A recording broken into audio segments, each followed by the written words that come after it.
बिस्मिल्लाहिर्रहमानिर्रहीम। शुक्रिया बहुत बहुत एक दफ़ा फिर आपके साथ थोड़ा सा इस बारे में बात कर लें कि डायबिटिक पेशेंट्स को कब इस बारे में फ़िक्र करना चाहिए कि उनकी अब डायबिटीज़ कंट्रोल में है कि नहीं है, अब उन्हें कब डॉक्टर के पास जाने की ज़रूरत है, कौन से टेस्ट करवा के जाने की ज़रूरत है, और इसी तरह से उनके टारगेट्स जो हैं ब्लड ग्लूकोज़ के वो क्या रहना चाहिए।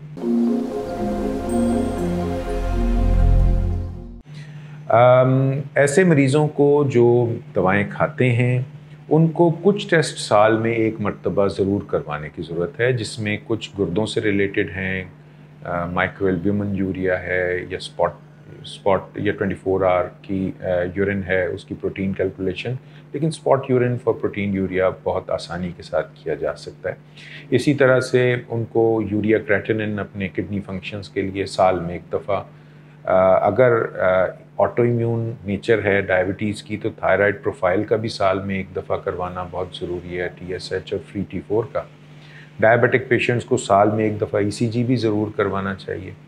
लेकिन इसके साथ साथ जो बहुत अहम 2 टेस्ट हैं जो कि हर डायबिटिक पेशेंट को तीन माह के बाद करवा लेना चाहिए, वो एक कहलाता है A1C, हीमोग्लोबिन A1C, और एक है lipid profile. Lipid profile fasting में भी कराया जा सकता है, लेकिन रीसेंट रिकमेंडेशन इसके बारे में है कि अगर आप फास्टिंग ना भी करवाएं तो करवा ज़रूर लें, क्योंकि बाज़ डायबिटिक पेशेंट्स के लिए फ़ास्ट करना बहुत मुश्किल हो जाता है कि वो 12-14 घंटे की फ़ास्ट करें। इसमें सिर्फ इशू इतना सा है कि फ़ास्टिंग ना करने की वजह से ट्राइग्लिसराइड के लेवल्स जो हैं वो कुछ ज़्यादा रह सकते हैं। तो अगर आप स्पेसिफ़िकली ट्राइग्लिसराइड्स को देख रहे हैं तो आपको फास्टिंग में इसको टेस्ट को करवाने की ज़रूरत है। कब जाना चाहिए आपको अपने डॉक्टर के पास? भाई, अगर तो आप ठीक हैं, आपका इल्म ठीक है, तो मेरे ख़्याल में डॉक्टर के साथ राब्ता को बहुत ज़्यादा रखने की ज़रूरत नहीं है। वो आप चाहें तो अपने आप भी इसको मॉनिटर रख सकते हैं। आपके टारगेट्स डायबिटिक होने की वजह से थोड़े से लीनिएंट हो जाएंगे कंट्रोल के सिलसिले में। मैं तो यही कहूँगा कि अगर किसी भी डायबिटिक पेशेंट की शुगर फास्टिंग में 70 to 130 के दरमियान रह रही है तो वो बहुत बहुत अच्छी है, और इस रेंज को रखें। तो इन दोनों का दरमियान आप देख लीजिए, वो 100 बनेगा, 30 ऊपर और 30 नीचे। जितनी लो होगी मरीज़ को परेशानी ज़्यादा हो सकती है। इस वजह से अगर वो 120 है या 125 है तो इसमें कोई परेशानी की बात नहीं है। 130 से बस नीचे रहे फास्टिंग आपकी। दूसरी चीज़ है कि आपकी रैंडम, अगर रैंडम की बात करें तो वो मैं कहूँगा कि 150 के करीब रहे तो बेहतर है डायबिटिक पेशेंट की। उसका टारगेट यही है कि वो 50 ऊपर 50 नीचे की रेंज रख लें। 100 और 200 के दरमियान रैंडम अगर रह रही है तो I think it is very well controlled. और ऐसे पेशेंट को अगर 3-3 महीने के बाद 1-2 मरतबा करवा के वो देख भी लेते हैं कि आपकी टारगेट शुगर जो है वो ठीक आ रही है, तो फिर मेरे ख़्याल में उसकी भी जो 3 महीने के बजाय 6 महीने पे ले जाया जा सकता है, प्रोवाइडेड कि वो अपना लाइफस्टाइल, डाइट और एक्सरसाइज को अलॉन्ग विद मेडिकेशन प्रॉपरली उसको मेंटेन रखते हैं।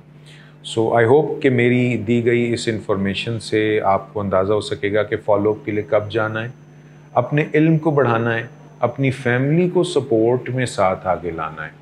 क्योंकि देखिए, मेरे साथ या किसी भी डॉक्टर के साथ आपका राब्ता तो महीने, 2 महीने, 3 महीने में एक बार होना है। तो ये रोल कोई 5% से ज़्यादा नहीं है आपकी मैनेजमेंट में। आपका अपना मरीज़ का रोल कोई 50% के करीब है। और आपके इर्द गिर्द जितने लोग हैं, चाहे वो आपके वर्क कोलीग्स हैं या आपके घर के अफराद हैं, इनका ताल्लुक़ आपके साथ ज़्यादा है। ऐसे में मैं फैमिलीज़ को ये ज़रूर मैसेज देना चाहूँगा कि आपको चाहिए है कि अगर आपको अपनी अम्मी या अब्बू की शुगर को कंट्रोल में रखना है तो आपको इनकी सपोर्ट के लिए आगे आना है। आपको इस बात का ख्याल रखना है कि अगर वो किसी वक्त भूल के साथ कोई गलत चीज़ खा रहे हैं तो आप उनको याद दिला सकें तमीज़ के दायरे में। और इसी तरह से आपके अगर नज़र आता है आपको कि वो वर्जिश नहीं कर पाते, तब भी आपको मेहनत करना चाहिए। उनको एतराज़ करना नहीं चाहिए कि आप आज भी नहीं गए सैर के लिए। भाई, आप ख़ुद जूते पहन के साथ खड़े हो जाएं कि चलिए मैं आपके साथ चलता हूं, ताकि उनको सपोर्ट मिल सके। और इस सपोर्ट की वजह से ये जो फैमिली सपोर्ट है, इसकी अहमियत किसी भी डॉक्टर से कहीं ज़्यादा है।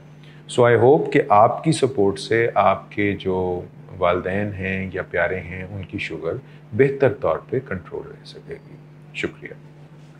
उम्मीद है आज की इस हेल्थ टॉक ने आपके नॉलेज में इजाफा किया होगा। इसको अपने प्यारों तक शेयर करें और एक सेहतमंद माशरा बनाने में हमारी मदद करें। बहुत शुक्रिया। अल्लाह हाफिज़।